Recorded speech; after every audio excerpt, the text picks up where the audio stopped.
Alam nyo mga kapatid, God is only waiting for us to acknowledge Him into our problems. He is good. He is faithful. Hallelujah. So ano ang dapat natin gawin? Stick to His promise. Ibig kong sabihin, hold on sa kanyang mga pangako, sa kanyang mga salita. Dahil kung ano ang sinabi niya, amen, tiyak na gagawin niya. Hindi tulad ng tao na maraming pangako, pero napapako. Amen? Napapako. Pangako sa bituin at sa langit, ikaw na ang aking forever. Tapos after 1 month, Walang kasukit. wala na. Mga hugot pa. May iba na. Sakit, di ba? Nasaan na yung mga pangako na ganitong sinabi mo sa akin? Wala, napako na. Hindi po tulad ng Diyos na kung ang pinangako niya ay talagang gagawin niya. Amen? So, instead na iyak tayo, di ba? Maraming nagpapakamatay dahil sa depression. Dahil wala silang kaalaman sa salita ng Panginoon. Hindi nila alam kung saan nila sasabihin ang mga burden nila. Pero may Diyos tayo mga kapatid. Ano man ang burden natin, surrender to the Lord. Give it to God. Amen? Kasi alam niya. Alam niya ang lahat. Hawak niya ang lahat. Dahil siya po ang lumikha ng lahat. Amen po ba?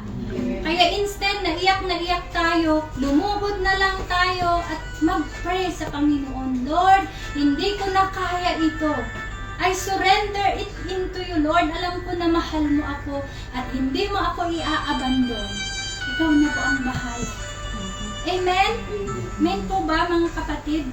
Hindi ka tatakbo doon sa lakweba para maghanap ng foreigner.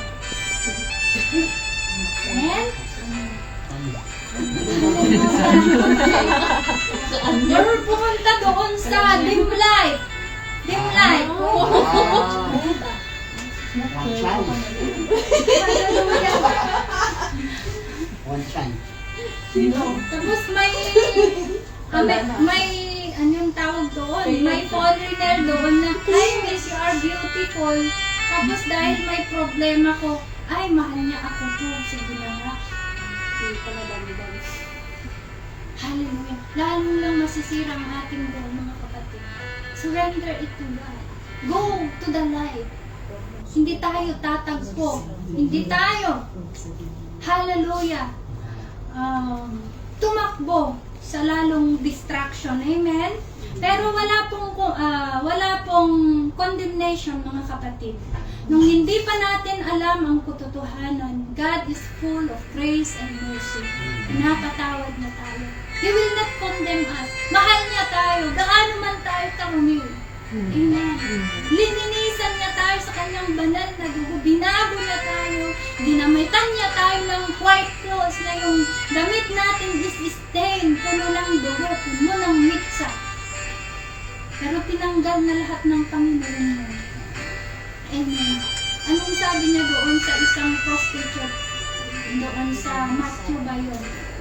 Go and sin no more. Sabi niya. Amen. Ganun po. Kabuti ang Panginoon. Hindi siya nag-judge, hindi siya perfectionist. Amen?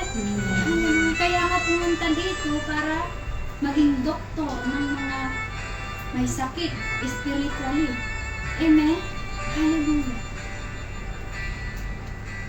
So it says in 1 Peter chapter 5 verse 7, cast all your burden on Him and He will give you rest. Amen?